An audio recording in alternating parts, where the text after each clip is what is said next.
Hi hello నేను మీ catchy charts. ఈరోజు Indiramma housing స్కీమ్పై అదిరిపోయే అప్డేట్ అయితే తీసుకురావడం జరిగింది.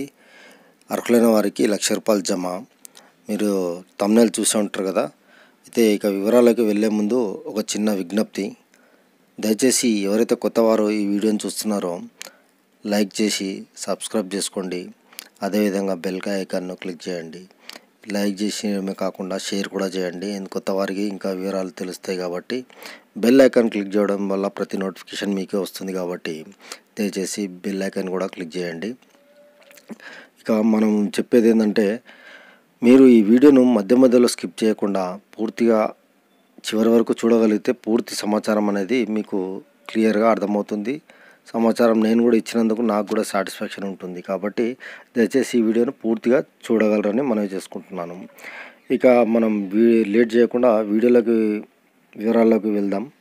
తెలంగాణలో కాంగ్రెస్ సర్కారు అధికారంలోకి వచ్చిన తర్వాత ఎన్నికల ముందు ఇచ్చిన హామీలను అమలు చేస్తూ వస్తుందని అయితే చెప్తున్నారు. ఇందులో భాగంగానే ముఖ్యమంత్రి రేవంత్ రెడ్డి ప్రభుత్వం ఇందిరమ్మ హౌసింగ్ స్కీమ్కు సంబంధిత కీలక అప్డేట్ను అయితే ప్రకటించడం జరిగింది. ఇందిరమ్మ హౌసింగ్ స్కీమ్ మొదటి విడతను నిధులను రాష్ట్రంలోని పేదల కొరకు విడుదల చేయాలని ప్రభుత్వం నిర్ణయించింది. ఈ పథకం కింద ప్రభుత్వ విధానం ప్రకారం స్థలం ఉన్న ప్రతి వారికి ఇల్లు కట్టుకునేందుకు 5 లక్షలు ఇచ్చే ప్రతిపాదనపై ఇప్పటికే పని జరుగుతుంది.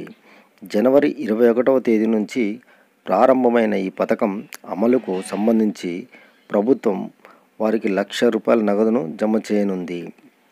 ఇందిరమ్మ హౌసింగ్ పథకం కింద 5 లక్షలు సహాయం ఇవ్వడానికి ప్రభుత్వం అయితే సిద్ధమైంది. ఈ నిధులు మొదటగా ఇంటి నిర్మాణం మొదలుపెట్టిన లబ్ధిదారులకు అందించబడతాయి. పునాది వేయడంతో పాటు ఆ ఫోటోలను ఆన్లైన్లో అప్లోడ్ చేయడం ద్వారా ప్రధానమంత్రి ఆవాస్ యోజన పథకం నిధులతో కలిపి ₹1,00,000 నగదు మొదటి విడతగా ఇవ్వబడుతుంది. ఈ పథకం ప్రారంభమైన తర్వాత ప్రభుత్వం ఇప్పటికే 1,000 కోట్లు సిద్ధంగా ఉంచింది అనైతే అప్డేట్ ఇస్తుంది. ఇందిరమ్మ హౌసింగ్ స్కీమ్ కింద రాష్ట్రంలో 3,500 మందికి ఇల్లు మంజూరు చేయాలని ప్రభుత్వం అయితే ప్రకటించడం జరిగింది. ఇప్పటికే ఈ పథకం ఆధారంగా ఇంటిగ్రేటెడ్ ఈకేవైసీ యాప్ని ప్రారంభించడం అయితే జరిగింది.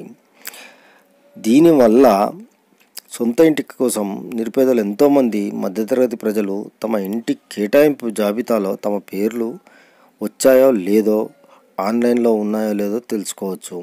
Aadhaar card, ration card, mobile number ఆధారంగా ఈ యాప్లో లాగిన్ చేసిన తర్వాత వారు ఇళ్ళ కేటాయింపును వచ్చింది లేనిది అనేది చెక్ చేసుకోవచ్చు.